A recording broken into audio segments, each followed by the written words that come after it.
各位观众朋友，大家好，欢迎收看11月初4 AM 新闻，我是嘉豪。今日发生什么大事代？头先就来报人才。台北一文章案发生一站阿伯举家讨被攻击旅客事件，今早起又发生一个民众举水果刀啊出来等的行为，目前拢移送法办啊。中期病院的疫苗第3档换牌自计划已经通过卫福部核准，事业对象会找祖国2档 AZ 而且是高风险的诊官来参加实验。进前伫屏东甲查某店员伤害目睭的嫌犯也已经治疗出院，警方随押走，检方也依照杀人未遂定罪向法院申请羁押。台北捷运伫12点钟内连续发生2件举刀恐吓事件，有一个69岁姓林的查甫人，伫昨暗10点的时阵，伫咧捷运车厢内面，可能和其他的旅客发生口角，伊就举刀出来要对人不利，好佳在是无人受伤。警方目前也甲这个嫌犯移送法办。另外，今早起10点的时阵，有一个65岁生出来查甫人，伫捷运的车厢内面，甲水果刀啊举出来等，落尾也是移送法办。捷运警察队表示讲，会针对到16个重点捷运站加强巡逻。初三暗时10点外，穿白衫的69岁姓林的查甫人刹车进入车厢，坐北捷上山新店线往新店方向，监视器翕到疑似甲坐伫破坏座乘客冤家，先是由对方的三角出来去为刹车提出家刀，拄向乘客按棍，好佳在对方闪开无受伤，煞互其他乘客行一条。有民众伫网络发文表示，北捷第一时间无互大家停驶，积极处理攻击事件 SOP 是真有问题。出示剪刀的行为，立刻按照 SOP 通报了刑控，也通知了捷运警察跟辖区警方来做协助。同时，由站长跟保全人员在现场全程的戒护，并没有影响营运，也没有旅客受伤。北捷指出，刑控中心接到通报了后，小南门站长马上上车确认，想袂到姓林的情绪不稳定，佮提出家刀。站长马上依照 SOP 通知警方协助专程监控，一直到台电大楼站由警方带登去，伊是累犯专案以恐吓公众罪、加恐吓危安罪嫌，移送台北地检署，北捷以大众运输法罚1万。为了博爱座的问题，跟一位年轻的男子发生争执，故而持剪刀挥舞。还有初4早起9点，北捷公馆站一个65岁踹出查甫人，伫车厢提出水果刀啊。警方到场，伊表示只是提出来看，无伤人意图。警方以违反社会法移送，针对北捷12点钟内出现2件民众提刀的事件，呼大家对大众运输治安问题更加注意。103年发生正解事件之后呢，那我们台北市政府警察局陆续增加捷运警察队的警力到236名。236元是不是？是。目前捷运警察增加到236人，分配伫6条捷运线顶悬131站，也列出16个重点捷运站加强巡逻。记者综合报道。接落来，带观众朋友来关心国内疫情消息。国内伫今仔日增加一个本土病例，又一个带病入境。本土病例部分是伫咧台北市，指挥中心推测讲，这个应该是旧案例。另外，讲到第13轮注疫苗登记 ，AZ 疫苗部分登记率只有50%尔。指挥中心也随宣布讲，要注 AZ 头一档49岁到18岁民众会当去登记，登记的时间是到明仔载中昼为止。国内新冠疫情本土零确诊曝光，原本已经连续9天是零确诊，不过初4煞新增加一个本土病例，暗号16539，是一个台湾籍30多岁男性。10月19开始，都规个人神叨叨喘气嘛真喘，嘛无胃口。11月初2也是同款无爽快，而且佫发烧，去病院做采检才确诊 ，CT 值34，代表病毒量低。指挥中心研判，这应该是旧案件。他是双北的居民啦，推估应该也是在5月、6月、7月这段双北本土疫情高峰的时候，有可能就遭受感染哈。那他在8月底的时候曾经接种过1剂的 AZ 的疫苗。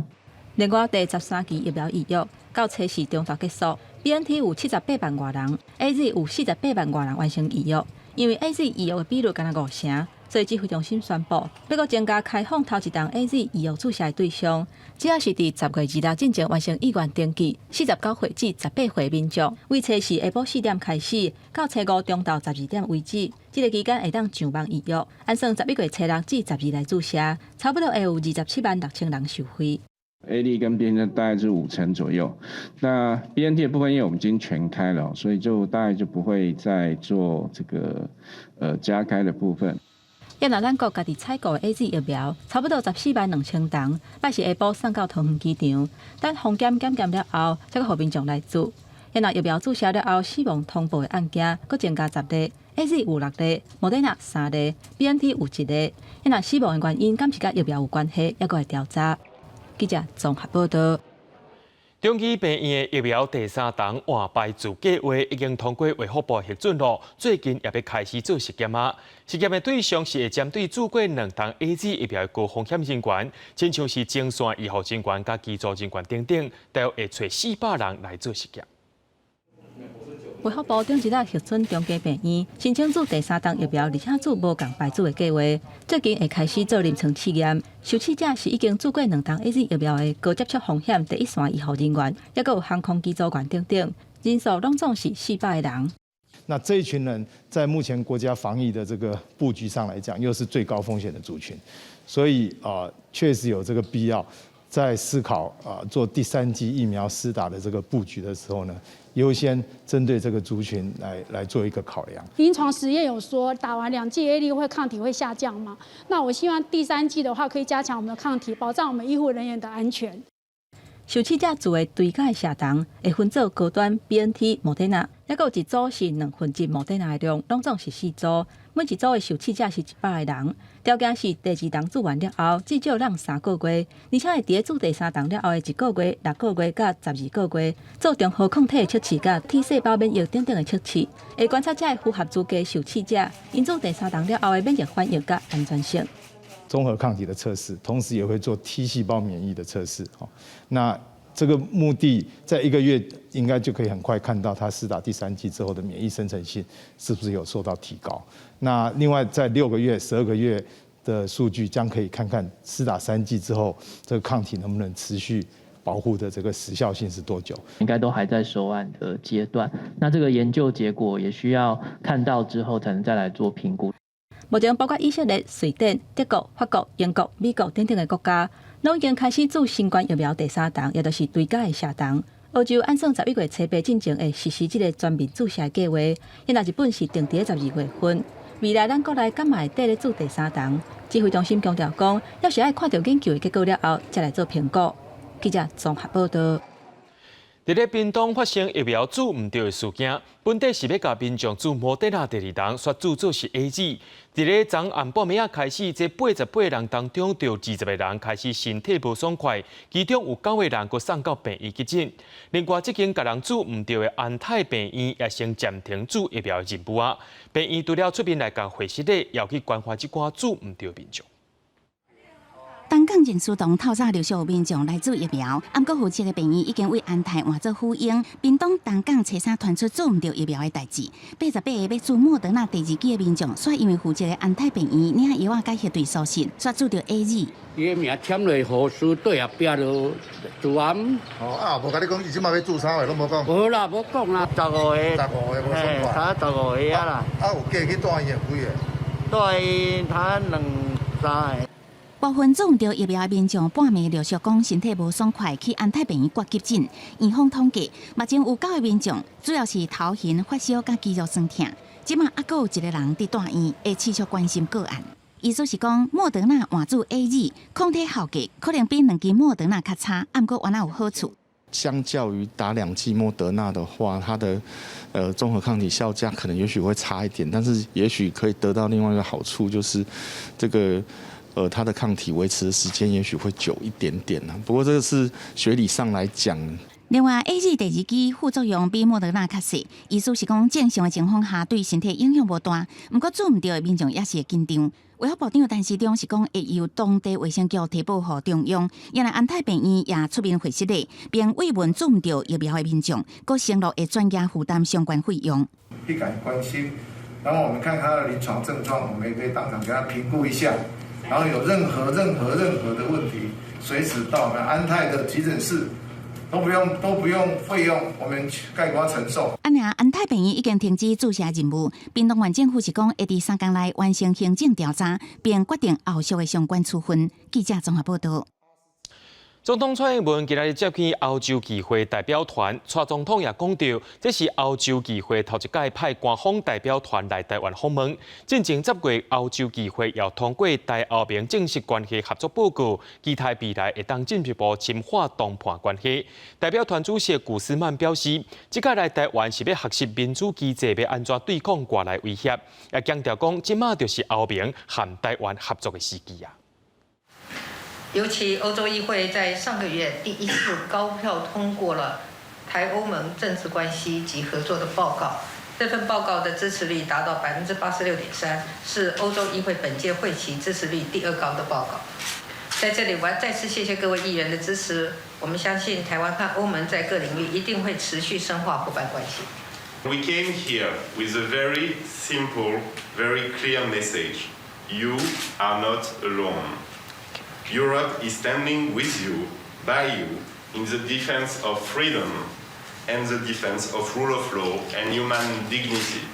A much stronger EU-Taiwan partnership.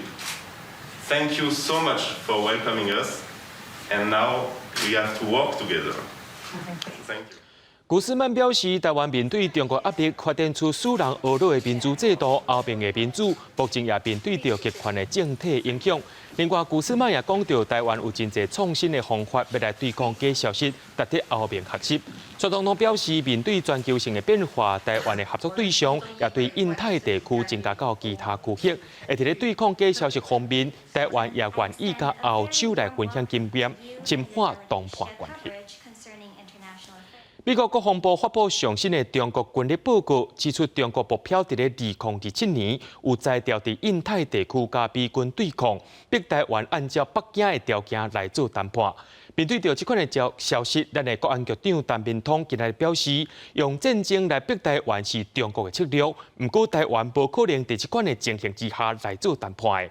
照目前台海局势当咧紧张，美国参谋首长联席会其主席密利表示，中国伫咧2年内应该是未来强打台湾，而且美国绝对有能力来防卫台湾。两岸的情势紧张，中国无放弃武力统一台湾，强军持续伫咧备战。美国国防部发布上新的中国军力报告，指出中国的目标是伫2027年具备伫咧印太地区甲美军对抗的实力，会当逼迫台湾按照北京的条件谈判。面对着中国可能武力反台，美国参谋首长主席密利认为，中军伫咧2年内未反台，严格也讲，美军绝对有能力防卫台湾。We absolutely have the capability to do all kinds of things around the world to include that if required. Those are really policy presidential decisions whether or not we do that, and hence the policy of the Taiwan Relations Act. But we absolutely have the capability. There's no question about that. 国安局长陈明通随时伫咧立法院质询，面对中国不断对台湾施加压力，认为以战逼谈是中国的策略。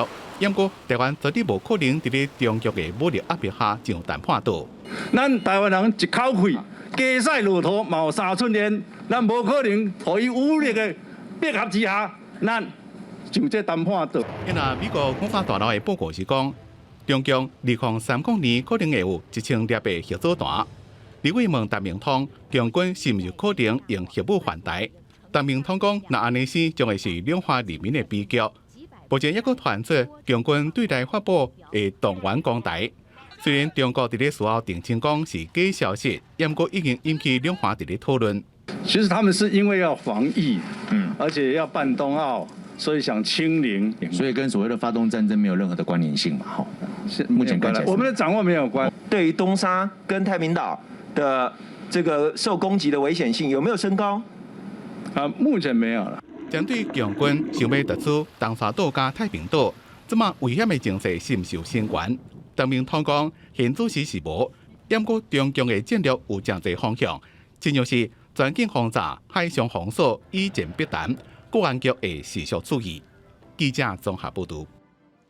讲到台中市第2选区补选，民进党决定派出前立委林静琪参选。不过林静琪说谎，即期讲担任预防社受害救济审议小组委员，有9届会议8届无来。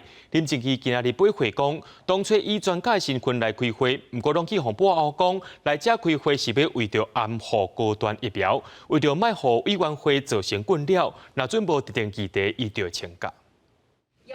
民进党初三征调整体会林静琪到这台中市第2选区补选，不过林静琪被即期伫有放射受害救济审议小组 VICP 当中担任委员。今年开会9摆，选出来1摆是24位委员当中请假上济，以亲身出面解说。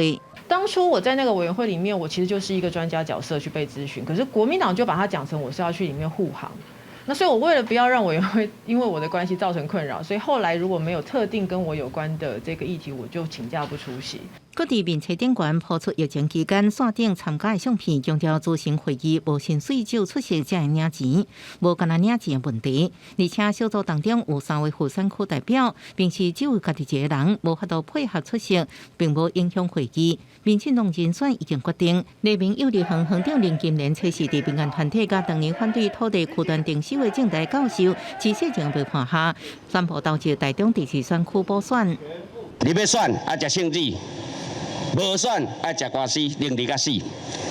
所以，我们为了要救这些帮忙这些农民，然后看到这些不当的强制征收，所以我们唯一可以做的事就站出来。因为内面幼儿园被划进市地中会主办中会范围，为幼儿园的准会，以真侪年来4届奔走，连拿着夹杀当中行出家己的路。目前国民党人选还未决定，经理会颜宽恒甲台中市议长颜志炳互相相关，同款是台中市立委的江启臣态度低调。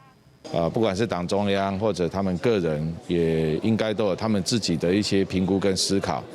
那我想我们尊重这个每一个人自己最后的选择啦。过2个月月就要补选，时间正紧张。中选会规划11月15到19受理候选人登记申请。国民党上班伫17个中常会顶悬确定竞选，补选会伫明年1月初9举行。记者综合报道。对着阮的镜头来看，在地上大条。伫进前，屏东高手发生一位查某店员，本地是苦劝民众入来到便利商店就要挂水暗，想袂到煞去互有精神病患者一个人攻击目睭。这个嫌犯落尾是送到精神科病院治疗，今仔日伊也办理出院啊。警方是直接甲伊个人带到屏东地检署，检方询问了后，依照杀人未遂定罪，向法院申请羁押核准。这位有精神疾病适用的嫌犯，经过1个多月治疗，病院也评估伊的病情、精神状况已经稳定，会当出院啊。伊也对这个病院要离开到地检署的时阵，看到媒体，佮对镜头来比中指。这个嫌犯伫咧进前盗家倒甲人伤害前科，想袂到迄个当时有甲伊强制就医，出来了后，佮再攻击这位查某店员。那讲到这位受人攻击的查某店员，目前已经手术了后，当咧厝里面静养，伊的视力也渐渐恢复啊。讲到进前，咱伫咧东京奥运的时阵，体育选手有真优秀的成绩，也真侪艺人会翕相上到网络顶头表示支持。不过去互目睭进来的观众朋友发现讲，伊用的就是非法的电视盒仔。有真侪民众会买迄款非法的电视盒仔来看电视、看影片。目前刑事局也强力处理这款非法的电视盒仔，这回是针对着朴素这款的电视盒仔。警方也发现讲，嫌犯是用偷录的方式，把第4台影像传到网络顶头，才提供互民众用违法的电视盒仔来做收看。这3年来侵权的市民价值，初步估计应该有超过537亿赫济。艺人陈建州因翁仔某进前互发现使用非法的数位视讯转换盒仔，偷看东京奥运的转播，为了阻挡盗版，警方扩大追查，这届佫抓到违法的朴素数位视讯转换盒仔。编号机台19频道63未来电影。内底规个线路是破来破去，这个编码器甲网络主机，朝朝拢是犯罪工具，摕来偷录第4台等等的信号，而且这种违法数位视讯转换盒仔，已经卖超过2600台去啊。犯嫌会透过第4台合法的机上盒来导入讯号，导入非法的机上盒，来贩卖给国内的台湾民众，以谋取暴利。警方表示，嫌犯受康受胖，甲合法的业者做超过40个所谓实性转换鸭肉，找2个共犯设机房，透露约200个频道的节目，为着要逼警察，先甲节目甲新闻传去外国的云端，再搁传入来朴素的所谓实性转换鸭肉。要互经销商甲网络的业者趁这种违法的乌心钱，也若国内有14间电视台，也搁有日本的电视台，包括 TBS、甲富士电视等5间电视台提出告诉，因为3年来违法侵权的市值超过台票537亿。全案依著作权法、伪造文书等罪嫌，移送台湾台中地方检察署来侦办。另外，嫌犯阁偷用合法工厂的名义，甲 NCC 申请所谓实性转换鸭肉审查通过证明，来骗消费者，讲伊一切拢合法。这个防长着嫌犯，毋但涉嫌贩毒作犯法，嘛防以涉嫌伪造文书移送地检署侦办。记者综合报道。交通部有提出家人捷运第2阶段8堵到家人，可能是捷运代替2个选一个。这款的讲法背书是要用捷运来代替火车，引起家人的不满。交通部长王国材今仔日搁再强调，这是只是甲规划问题讲出来尔。家人捷运的第1阶段是对南港做到8堵，才会先来做。若讲到第2个部分，第2阶段要安怎做，予10年后的人来做决定。伫家人暖暖区的代替8堵车站是代替纵贯线甲东部干线的分线车站，西部对号列车行驶到8堵站了后，就往东。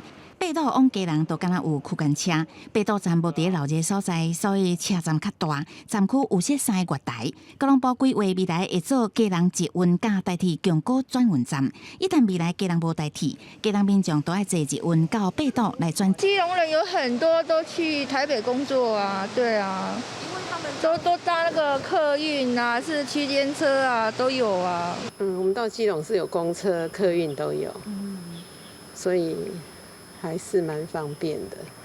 所以你觉得这一段没有台铁其实没关系吗？只是习惯问题，因为有的人习惯搭火车嘛。若做家人捷运代替火车，通勤族车钱可能会较贵。以代替家人站到10块站做例，目前代替21块。同款公里数若做换家人捷运，以台北捷运公司的票价计算方式，票价差不多35块，单程通勤费就起6成。因过交通部是讲，家人是毋是无留代替，也未定案。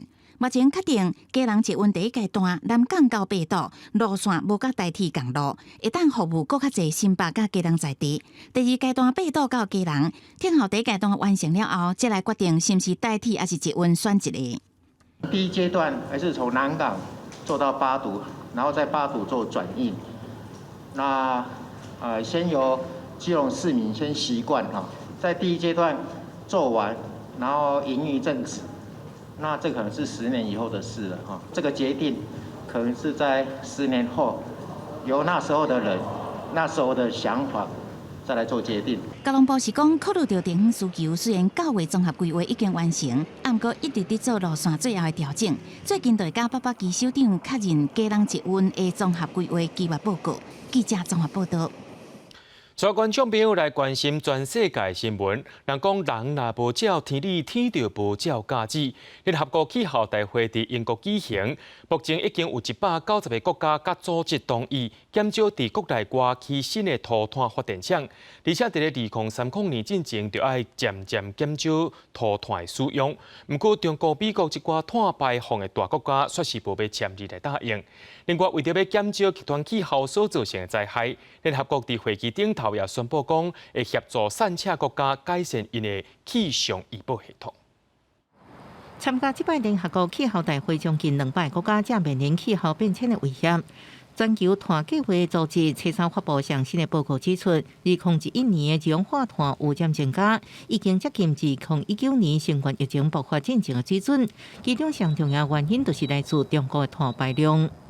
The rebound is caused by emissions from coal and gas, who grew more in 2021 than they had fallen in 2020.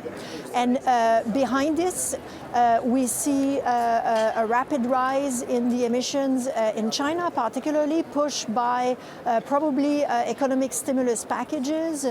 事实上，根据2019年的统计，全球的电力有关乎37%来自燃煤发电，要互重度瓦克燃煤发电的国家转型成做集团或者是绿能，都要投资大量经费。不过，根据这一届气候大会主办的英国政府表示，包含越南、波兰甲地热等国家，测试伫气候会议顶悬签署减碳协议，有190个国家甲组织签字，承诺减少对国内外新起燃煤电厂的投资。附属国家伫西元2030年，三车国家伫西元2040年进行，会慢慢减少最后停止碳能源的使用。不过，中国、美国、澳洲甲印度等排碳大国也是无愿意签字。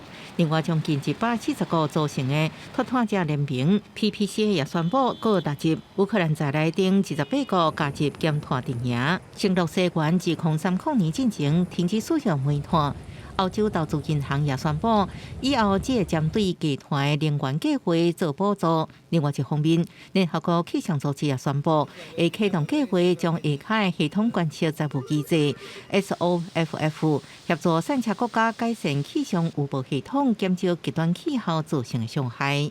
We do not have adequate, clear, aggregated, predictable and reliable data, and I'm confident that with SOF we'll be able to tackle this problem. 这改善气象预测系统计划，每年会对三车国家投入1000亿美金的资金，协助预测风暴攻击的时间、风力甲落雨量，甲继续影响的时间，希望在极端气候严重的环境之下，减少民众的生命财产损失。公视新闻警员ခင်编译。所来要看这条新闻，有影是日头赤呀呀，虽然着顾性命。随着气候变迁的影响，南美洲国家玻利维亚最近因为热浪长的关卡，加上天顶的云宝宝，首都的紫外线指标严重超过标准。民众若准伫咧外口日头晒了伤过久，可能就会拍一个着伤。南美洲国家玻利维亚首都高地都市拉巴斯最近罕见出现热浪，紫外线指数严重超过标准，罕见的少分量和情形更加严重。部分专家认为，这甲气候变迁有关系。El sol está quemando el sol, ya no es normal el sol.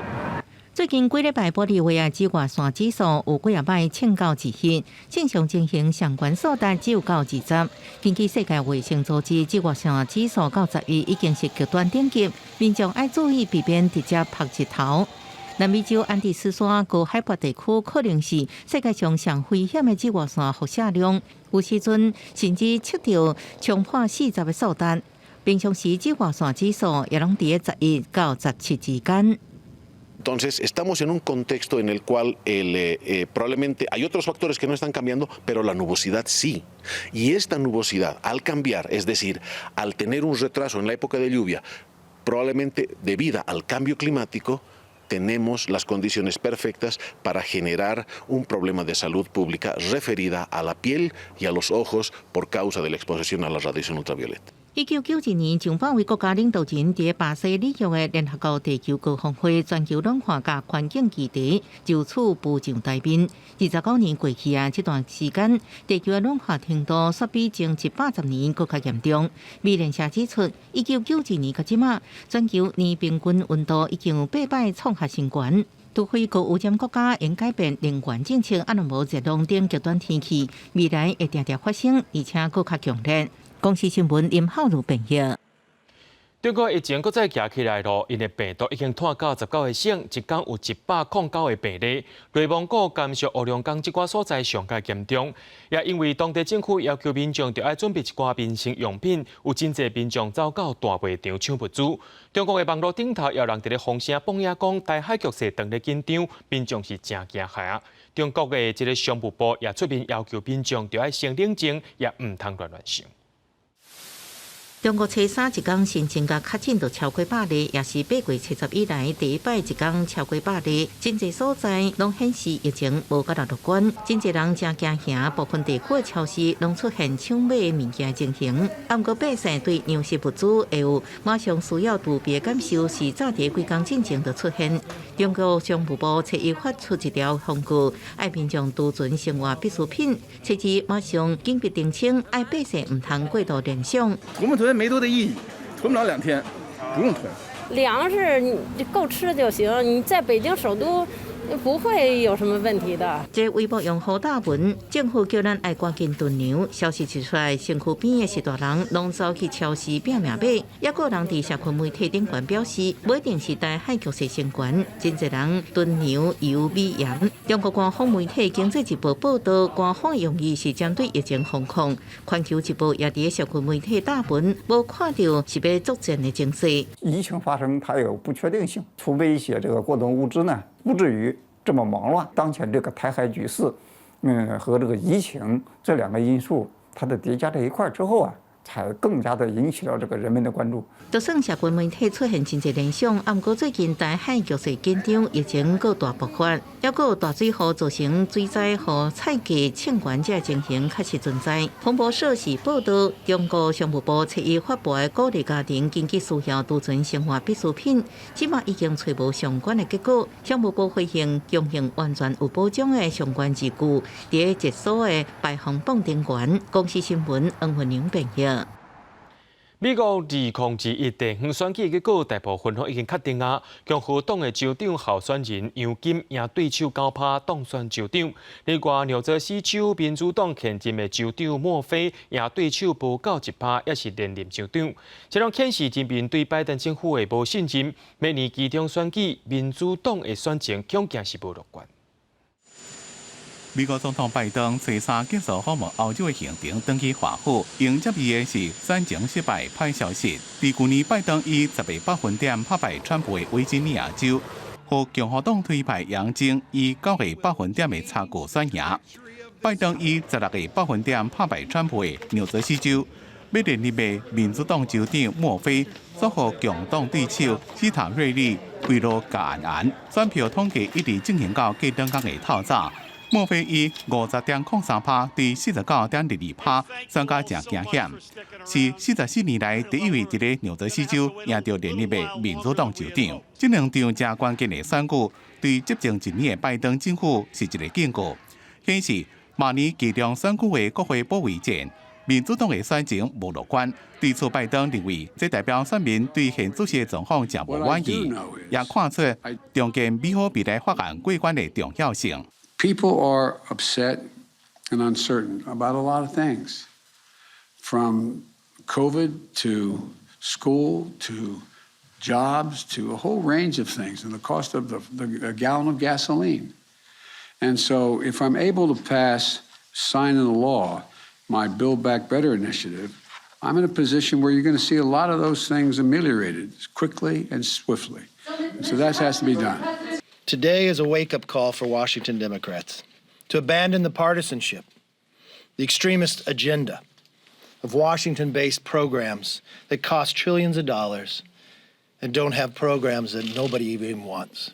今年这场地方选举另外一个特色，是由几多位少数族裔选举人创造新的历史纪录。波士顿市选出第一位民选优势领奖的女市长吴米。总人口只敢拿23%是非洲的匹兹堡市，第一遍由非洲的盖尼选调市长。辛辛那提市也第一遍选出亚洲的普雷瓦尔担任市长。伊今年才39岁，6年前才进入政坛的普雷瓦尔，伊的老母是西藏人，老爸是印度的移民。这群人当选，也和美国各地领导者的角色注入多样性。公司新闻王慧文编译。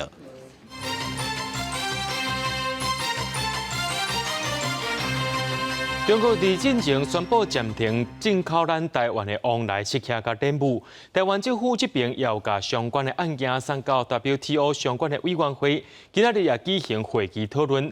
台湾代表特别提出特定贸易关切，不过中国却是无要来正面回应。农委会表示会在后一届的 SPS 会议顶头一个例行会议，搁再提案讨论。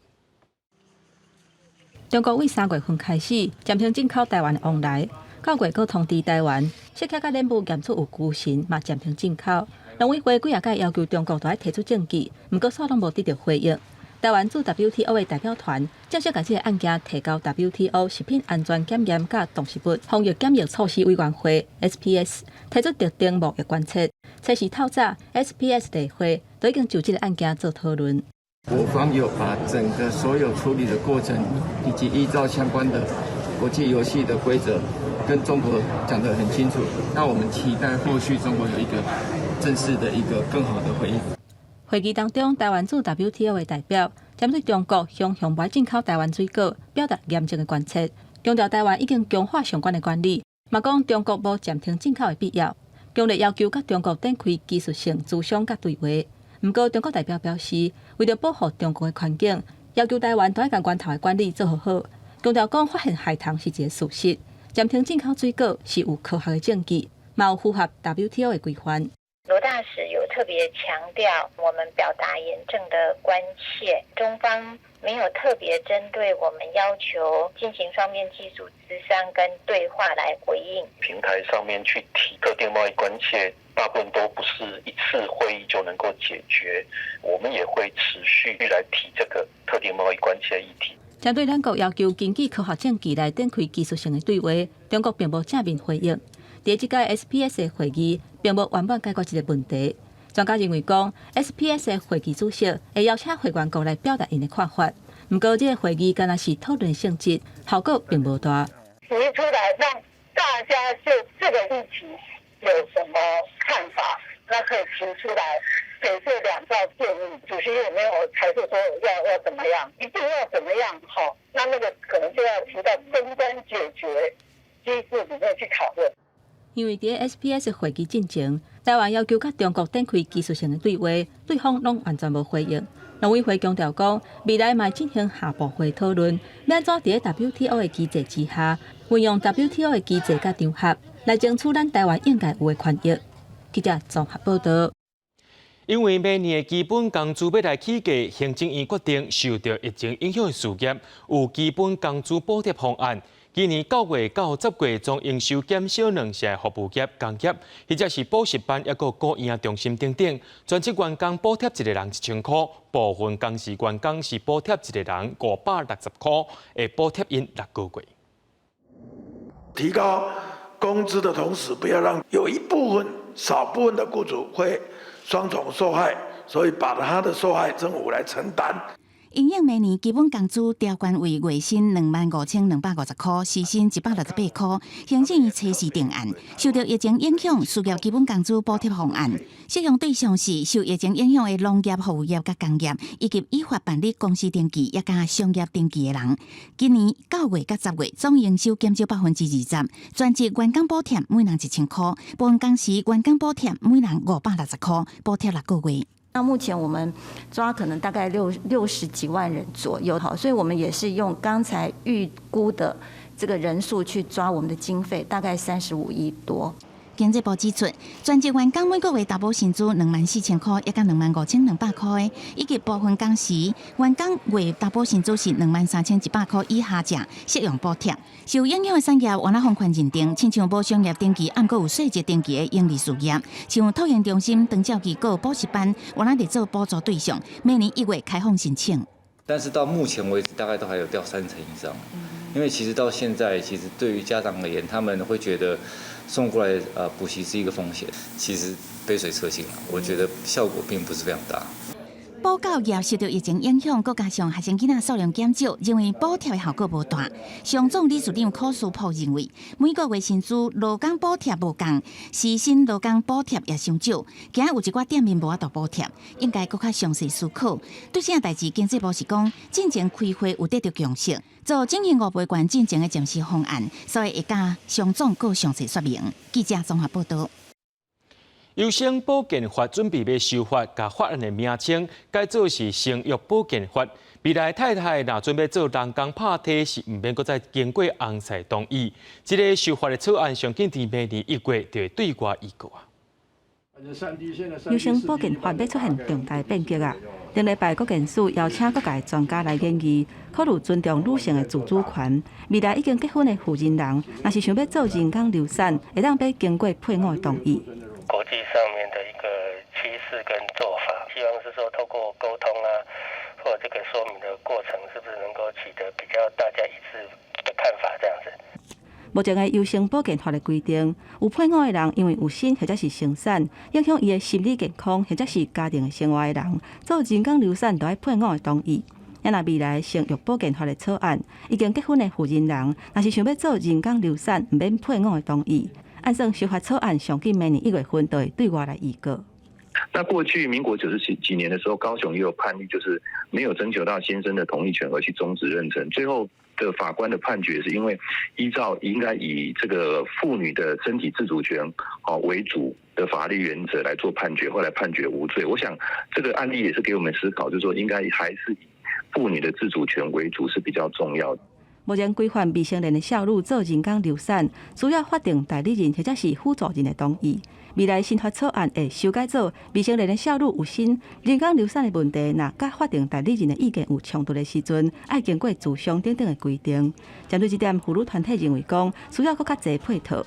其实性别平等教育法就是有要求教育体系其实是要提供性教育。那当然有性教育之后，他其实如果未来还是未预期怀孕，然后他还是未成年的话，那我们也其实希望国健署的这个体制的设计要非常的仔细，而不是非常简单的就谘商带过。包括从前端的性教育到后方的整个社会福利体系的支持，其实都应该要到位。妇女团体认为讲，咨商的过程重点是政府后续敢有提供充分的社会福利资源，敢有提供相关的资讯给当事人。若要给当事人嘛有自主权，咨商设计的内容要是以家长为主，无甲未成年人的意见包括在内，这款的咨商就失去意义。记者综合报道。唔是少年人唔摒是一个厝价一直咧起。高雄最近的厝价因为风声讲台积电要来设厂，煞是一直咧起价，甚至有在地机关也讲，这厝价直咧起，就业环境煞无对咧进步。一般的少年人是想要买也买袂起。高雄那么开始，家拢看到新建案，台积电进驻中油5轻股指的风声，互厝价为3月15到17万，到即马已经有22万以上。附近的左营高山，阁是高雄新都心，同款是起的幅度上悬的所在。按过帮中分析，厝价会起，那是因为台积电加持。高雄的以往来说，单品的价格其实跟北部或者是中部来说都是比较低一些。那加上近期原物料上涨，利率又在低点的部分，所以其实比较自住需求的区域，包含三民跟凤山或其他等等的地方，其实近期都有因为这个部分有把价格拉起来。厝的起价虽然代表外界看好当地发展，煞增加买厝的困难度，互民众买袂起。很困难啊，贵啊。连民代也表示，家己恐惊也买袂起，烦恼厝价起袂煞，就业环境对袂着，会对少年人造成无好的影响。呼吁市府调整囤房税，增加社会主体等，保障少年人甲弱势族群的居住权，落实相关的稽查。高雄这个稽查的状况是还不够的，所以我希望说，市府可以正视预售屋之前发生很多争议的状况，然后可以落实这个稽查，然后落实实价登录。市长陈其迈承诺会创造更较侪就业机会，增加社地，要求继续稽查红单买卖等非常规的交易。不过讲到囤房税，表示要观察整体厝价走势，若需要就会考虑实施差别税率。记者综合报道。今年因为日本的疫情当咧严重，咱台湾的鸡豆外销也受到影响。伫台南新市的农民也先暂停契约种植。另外，最近南科特定区的土地开发征收，按算第3年内会征收到新市的农地。也风声讲，一寡地主已经甲田卖出去啊，一分地是划到400万遐悬。新市的这个鸡豆的种植面积恐惊会搁再减少。种毛豆几十年的农民，透早就准备出门。不过即马无种毛豆是改种番薯。今年因为疫情冲击，连带影响毛豆外销日本，所以今年新市毛豆停止秋天的客种。咱是毋知工地，阮是负责生产啊。问题伊知影可能是疫情关系，伊销无遐多，产量一定会。咱那边这个减下来。主要外销日本，那因为日本的这个饮食被禁止的时间比较长哦，那所以在这个外销量的部分就不需要那么多。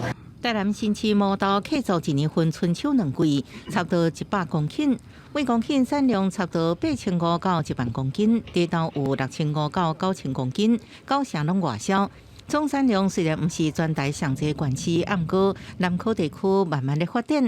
台南市府也按算启动都市更新计划，开发南科7区430公顷的土地。开发商已经看准商机，大量买地，让新市的农地继续一直抢悬。根据最近半年实际登录，目前每分地申购行情差不多是2700万到3200万左右。不过房仲私下透露，一分农地将近4000万左右，甲几年前一分地只有1000万差真大。一分为4200万，啊6分半，安尼毋是2亿6000几万。一分地的哈4000多万，那是农地，等到规划好了，那又要 double 的。国土规划尽快完善。新市农会表示，土地开发确实影响客座模道的面积，不过日本疫情已经慢慢缓和，有估明年模道会恢复外销日本市场，实际客座面积会减少偌济，要看明年初实际参详客座意愿了后的结果才决定。记者综合报道。伫咧面这顶头是将 Marketplace 功能，会当互民众伫顶头买卖。对立委开记者会表示，面册市集内面有真侪无老实的广告，甚至有违法买卖情形。不过目前拢无法规通好来管理，也呼吁中央政府着要重视。点开面册 Marketplace 市集功能，顶头咧卖物件是真侪，为衫裤到轿车拢有。但是有立委指出，市集内面有4个无合理的状况，包括不实、个无适当的广告，介绍价格无合理，真侪卖家是来历不明，也有违法卖药的状况。试着跟脸书做联络，但是脸书已读不回，而且对这些东西它完全不解释。大家会期待这些数位平台产业它可以进行自律。所以，我们最近看到很多脸书内部的吹哨者，他已经站出来，自律没有效，必须要立法的介入。面册目前算是境外电商，台湾无法律通管理，而且面册伫台湾的办公室嘛，敢若负责行销业务。针对这个问题 ，NCC 甲经济部表示，因为是境外平台，确实是真恶管理。正在草拟的数位通讯传播法，就是参考欧盟的数位服务法 DSA， 它的第一步其实就是。这一些的网站呢，其实应该要在国内呢要有落地，要有登记，至少要有一个法律的代理人。因为其实它是一个个人平台，那就变成是我们私底下做的一些就是一些交易。目前还没有就是说这样的一个交易的案例，是可以透过我们这样一个消保法。经济部敢若会使提醒民众，伫网络平台做买卖一定要设置避免受骗。NCC 讲，因为是境外平台，目前连警方要调查案件拢真困难。在场立委是要求要赶紧修法，确保民众的权利。记者郭天水台北报道。南投市公所昨有一台粪扫车载着19吨的粪扫要去苗栗焚化炉，却因为检查时阵发现民众无甲粪扫分类，规台粪扫车是叫互退回不必收。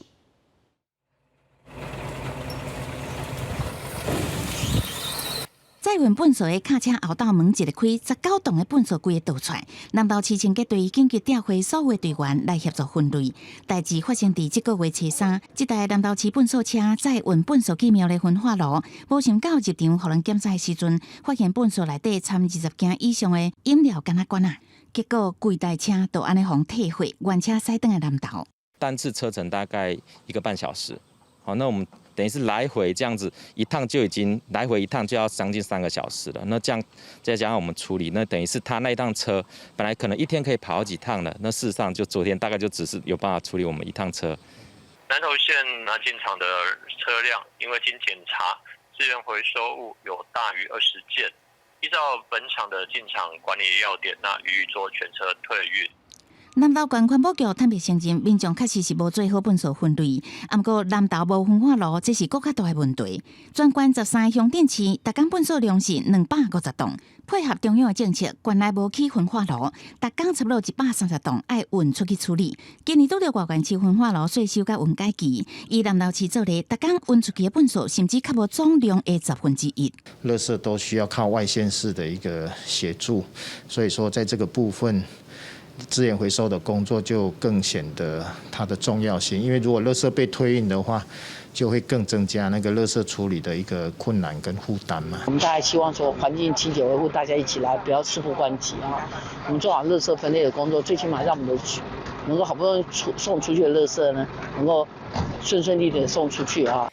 南投粪扫量愈来愈多，转运的问题嘛真侪困难。环保局呼吁民众爱共同配合，落实粪扫分类甲减量。清洁队原来会加强，甲底下拍开检查，若做有伤侪杂物会直接退回。记者综合报道。新竹市最近正在进行国际展演中心的新工程，想要到这地基挖开，竟然差不多有500吨的废弃物待伫土底，唔那爱开过外过时间来清，佫会造成当地污染。新竹市政府表示会进行调查，也会严格处罚。怪手往回开挖，甲对土骹底挖出来粪扫赶紧处理掉。详细看现场的废弃物，实在侪甲惊人。这是新竹市国际展演中心的新起工程，大量的粪扫唔那致使工程进度延前，佫造成环境污染。处理这些垃圾的成本都会非常的高，那也希望市府能够立即成立这个小组来追查这个问题。这个垃圾要如何的处理呢？市政府更应该要拿出一个积极的态度，还有这个到底的来源在哪里，是我们所有议会呢都非常担心的。展演中心用地真正是停车场，过去上早是栽培用地，后来透过都市计划关乎市政府，应该是已经掩埋一阵子很久了，所以我们会就这个土地当时的使用用途上去厘清一下，这个责任上应该是可能的行为人会是哪个区块来负起这个后续的一个处理的这样一个责任。为了避免影响工程进度，市政府表示已经赶紧派人处理，迈进一步调查，尽快列出粪扫是向台的严格处罚。记者刘君和新竹报道。伫咧嘉义水上有一间专门做新种大山红仔以身躯顶寄过来的工作室。目前第4代师傅也讲，这超过100年的工艺，唔但爱进步，而且也爱保存，才法度面对着中国火车病。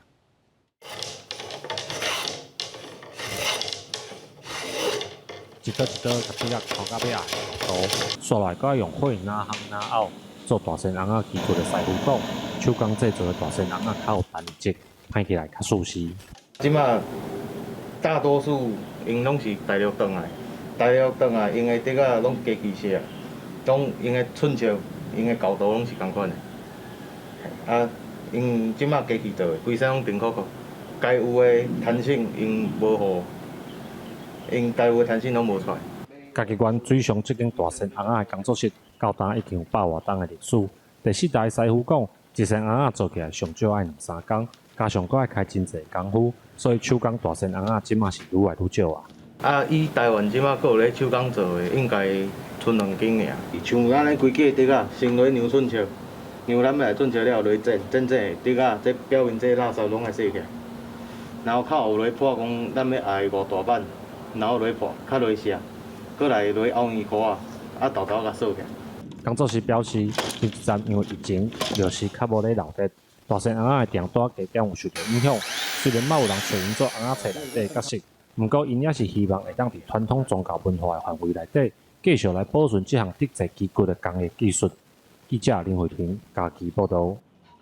花莲的调风农场进行传出有游客伫咧骑长龟，最近阁去互检举讲农场无动物展演的许可证照，要求县政府爱依法裁罚，也爱停止因来开放园区。这是顶个月3日，花莲调风农场虐待动物的事件。一个长头毛的查某人，也是坐一只40岁亚达波拉上龟身上翕相，脚还阁寸长长，互长龟安尼行。后边的民众是看不落去，赶紧翕相检举。当我们看到那一幕的时候，我们非常的生气，而且我很严厉的谴责这一种虐待动物的情况，因为动物是我们的宝贝，我们每一个饲养员看到那个，甚至还有人当场在那边哭。今嘛调风农场阁被检举，根本无摕到动物展演许可的相关证照，公开互民众参观向前已经违法。依照动物保护法相关的规定，其实必须要对兆丰农场给予裁罚5到25万。那另外，其实就是在他取得动物展演许可之前，就是园方应该把这个园区先暂时停止开放。花莲动植物防疫所表示，目前县府已经辅导业者合法为目的，所以先未开放。不过要求关动物园区等待展演许可证书完成了后才开放。它不是这一个案子出来之后才申请，那目前都还在审查阶段当中。昨天就已经全面暂停对于民众有互动的整个场域。农场提出优美分表示，农场这是一寡高罪动物，门票收入无悬，啊，毋过卡不到400-500万押金，互业者压力真大。希望农委会应针对业者等因的动物种类甲规模来设计无同款的收费。记者综合报道。明仔载天气是好也是歹，做伙来看预报恁就知。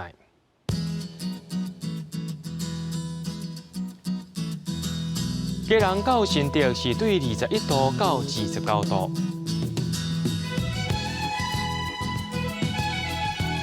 苗栗到云林是对21度到30度，嘉义到屏东是对21度到31度，宜兰花莲台东对20度到29度，平湖金门马祖对18度到27度，还有未来3天气象。